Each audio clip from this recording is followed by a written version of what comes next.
Salam əziz şagirdlər, qrupa atdığım sualların izahına baxaq. Birinci sualda A və B sadə ədədlər üçün 2A plus 3B bərabər 13 olarsa, A plus B cəmini tapın demişdir. Bu sualda A və B-miz sadə ədədlər olduğundan A və B-yə qiymət verərək tapmaq daha asandır. Bilirik ki, sadə ədədlərdən ən kiçiyi 2-dir. B-yə isə məsələn 3 qoyaq. Onda bu tapdığımız qiymətləri aparıb yerinə yazsaq, yəni 2A plus 3B bərabər 13 ifadəsində nəzərə alsaq, görərik ki, həqiqətən ödəyir. Məsələn, 2 vurulsun 2, üzərinə gəlsin. 3 vurulsun 3 bərabərdir. Həqiqətən də 13 ödəyir. Ona görə də A plus B cəmi bərabərdir 5.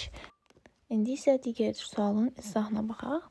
Burada şərtdə deyir ki, A və A, B, C natral ədədləri üçün AB 23, BC 11 olarsa, A plus B plus C cəmini tapın.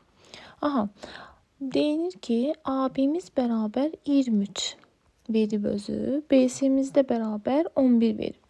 Yəni B həm 23-ün, həm də 11-in bölənlərin içərisindədir. Bunların içərisində olarsa, bilirik ki, 23 və 11 ikisi də sadə ədədlərdir. Yəni 23-ün böləni 1 və 23-dür.